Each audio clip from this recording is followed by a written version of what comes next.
welcome back to the Not Carrie Bradshaw YouTube channel. In this video, I'm recapping the season finale of And Just Like That. I don't know if they've said yet if there's going to be a season 2. I guess we'll just be on standby to find out, but we made it. We made it through this whole season. I will save my closing remarks for the closing of this video. We'll get there. So let's just jump right in. So Carrie finally goes on a date with the teacher, and they made it through the date without vomiting on themselves or each other. And they get to Carrie's stoop, and he asks if he can kiss her. Now, I think that this show is doing a cute job of making consent kind of sexy and cute. Because if we think back to how Che asked Miranda if they could touch her, I thought that was pretty hot, the way that she did that, the way that they did that. But Carrie actually really didn't like the invitation or the ask of it. And I think that's true for some people. Some people want a little mystery to it. Some people don't want to outright, have that conversation in that way. They want to just like be in the moment. And I think that that's okay. It's okay for some people to have that desire. What I think is problematic though is, and I just did a whole podcast episode about this, your standard is not the standard. So it's okay for one person to be okay with a little bit, like in the moment, whatever kind of situation. And for someone else to want an absolute like verbal exchange, like, is it okay if I do this thing? And I'm okay with both ideas being presented at the same time, because it's just important for people to know that what works for one person is not going to work for everybody. And we have to give grace to people on both sides of like, I'm just learning you. I'm just getting to know you, and I want to make sure that you're comfortable, and I don't want to jump the gun. And the other person saying, hey, you're clear, you're good to go. So I think that the way that they are navigating consent and the way we go about that is actually really kind of cool. So Carrie's reading lamp is going on and off, and she feels like this might be big talking to her because she kissed a boy. And she calls Seema to tell Seema about the date, that it was a little bit awkward, but it was okay, whatever. Seema done got her a man. Seema got her a man, okay? And they have been in this hotel room for 3 days on the smoking floor. And let me just pull up right here. I know it smells crazy in there. Cigarettes are this show for me is really glorifying cigarettes in a way that I wasn't prepared for and that I'm not happy about. And I'm saying glorifying by showing casual use, but I mean what I said, okay? Cigarettes are gross. And if you feel judged, I want you to, because no one is telling you the truth. You stink. So, good for Seema though. Happy for her, but I know it smells crazy in that room. So the ladies have lunch the next day, and Carrie tells the girls that, like, I think Big was talking to me. I think that he was saying from the afterlife that, like, he feels the way that I kissed this man. And Miranda is being such an asshole about this and like, oh my God, so now you believe in an afterlife, whatever. Let's pull over right here. If you are a person who does not believe in religion, spirituality, the afterlife, woo-woo stuff, that's perfectly okay. That's your prerogative. But if another person is expressing that they believe in that, especially after having lost someone, why wouldn't you just support them? In what way is it hurting you, you huge asshole, to just say, oh, okay, if that's what brings them peace. Like, she's coming up on a year having lost her husband, and if it gives her some semblance of peace or connectivity to feel that he's trying to communicate with her through this lamp, why not let her have that? It's not like she's saying she's going to do like a seance or that she's losing her mind or having hallucinations. Let her believe that her husband is sitting on a cloud smoking a cigar. Like, that's fine. I cannot believe how Miranda is being, and when I think back to it, yes, Miranda was kind of a judgmental friend, not in the same way as Charlotte has always been, but I just thought that was a real like asshole thing to do. Like, I just was not happy with that. So she tells the girls that Che has invited her to meet their family, and she's very excited about this. And I have just been waiting for the shoe to drop with this relationship with Che. I have just been waiting for it to fall apart, honestly. So Che has Miranda come to this club where her abuelas are, and Che is singing about California, and it's like, what the hell's going on? And she drops this bomb. They drop this bomb that they got a pilot picked up and they are moving to LA and they want Miranda to come with them. Sure. I don't know how I feel about this. I'm still deciding how I feel about this. Miranda decides that she is going to go with Che, and that she's going to finish up her studies remotely, and that she's going to pull out of this internship. That was a really big deal, that that Dr. Naya wrote her like a glowing recommendation for, and it's a huge deal for her to pass up. And you know, she's saying like, I'm choosing love. And I think this is hard for me to grasp because I'm so far removed from being romantically involved with anyone that I can't imagine passing up a really great opportunity for anyone, because I just haven't been confronted with that choice in a really long time. I don't think there's anything wrong with choosing love over career or education, but this just feels so very different from the Miranda Hobbs that we came to know and love on Sex and the City, and we'll get to that in a little bit.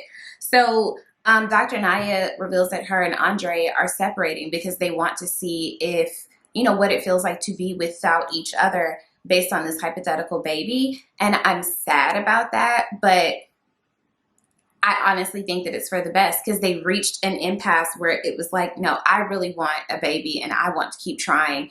And Dr. Nye is like, I'm kind of good without it. So I guess we'll see what happens if we get a season 2. We'll see. So because Che is moving to LA for this pilot, they are ending the podcast, and Jackie is a little bit sad about it, but the producer expresses to Carrie that, like, I really like your voice. I think you do a great job with the callers. I would like to produce you solo, something to think about. Meanwhile, Jackie and Smoke have this like surprise pop-up wedding. Number one, I absolutely lived for Smoke's outfit. I need to look up the designer and find a way to get that in my life. I actually also really love this pop-up wedding. If you are new here, I do not believe in weddings. I will attend them and I will support you, but I don't personally want one. The whole thing just sounds terrible to me. It's just not something that I want to do. So having a pop-up ceremony that's just like one and done, like, hey y'all, guess what? I love that. I think that is so cute. It's not all this pageantry and paying on deposits for a year and stressing your family out. I absolutely loved it. So the big event of this episode is Rock's They Mitzvah. Rock has been dropping hints this whole season that they don't really actually want to do this, but it's just kind of an expectation, right? It's a rite of passage for Jewish people to be mitzvahed. And the rabbis have been dropping out. I thought that the rabbis were dropping out because they didn't support the they part of the mitzvah, but it's really that we're dropping out because Rock is really not interested in this. They are not actually studying anything. They're not really interested in doing this. I loved the trans rabbi. What a pleasant person. I want to go to lunch with her. Like, it just seemed, she just seemed like a good time. So Carrie sits down with Big's brother, who wants to know, like, where is Big? What are your plans for him and for his body? What she ends up doing was a little bit confusing for me, but we'll get there. But Carrie decides that Big wants to be in Paris. And on the day of the day mitzvah, she tells the ladies, like, I've decided that, you know, Big wants to be buried in Paris. I booked you know, flights, and like it would be, you know, all expenses paid, and it would be on the year anniversary. And this is where Miranda reveals that she is actually going to be in LA with Che. And this kind of hits Carrie a little bit hard. And I can understand that. Like, we have to look at it in the context of Samantha. Samantha's already gone. And even though Miranda would be leaving temporarily, she's lost her husband. She's lost Samantha. Now it kind of feels like she's losing Miranda as well. And I have always felt that that Miranda was the closest to Carrie. I think that Samantha and Carrie were best friends, but I always felt that Miranda was like Carrie's ride or die.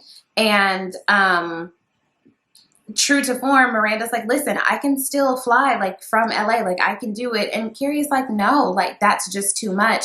And they had this kind of exchange in the bathroom, and I felt like what Miranda was saying was she was actually talking to the audience in this monologue because she felt judged. And I think when we're on the precipice of making a really, really big life change, you don't know if you're making the right choice, and you do feel vulnerable, and you do feel like you're going to be judged. Now, surprisingly, Charlotte has been super supportive since they got past the initial hump of like, okay, so you're a lesbian now, like what's going on? Charlotte was actually very supportive, but Charlotte is very much a pro-love girl, and we know that about Charlotte. But Carrie is like, this is a lot to give up. Like, are you sure? And I think it's reasonable to ask those questions, but Miranda is saying like, do I have to be the same person that I was for the rest of my life? Do I have to stick true to this certain identity for the rest of my life? And that is a fair question.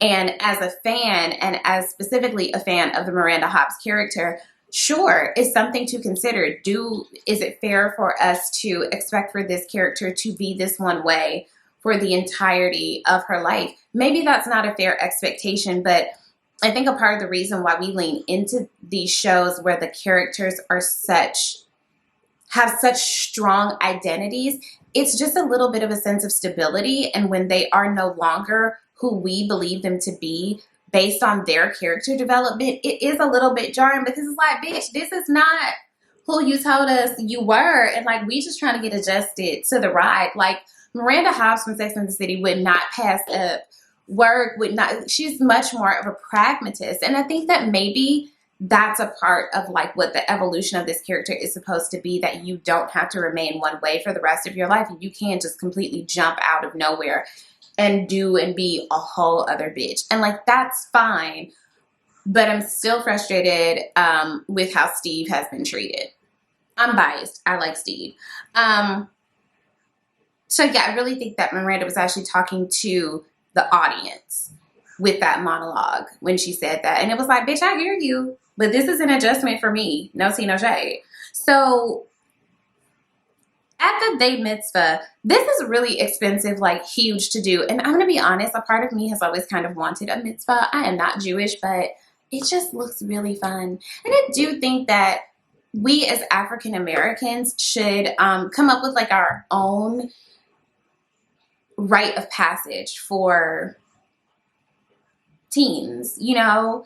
I did one with a church when I was in high school. I didn't really enjoy it. But like, I guess, you know, like we have Sweet 16s. I don't know the origin of Sweet 16s, but like, I don't know. I've been thinking, especially for my friends who have kids, like we should do some sort, especially like the girls. I'm not a band, so I don't know that I should be participating in a man's rite of passage. That's another conversation for another day. Again, maybe it should be broader. I don't know. Just something to think about. It just looks really sweet. But very expensive. And I'm just wondering, how did they get this far in the planning of this day mitzvah? And on the day of, Rock is like, I can't go out there. I don't really want to do this. I don't want to be labeled at all. And I guess I can understand.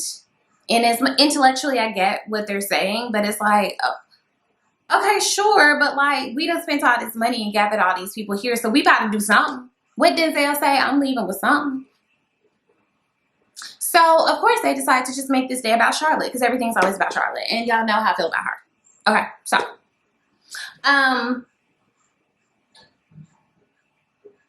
Carrie decides that she does not actually need anyone to come with her to send Big off.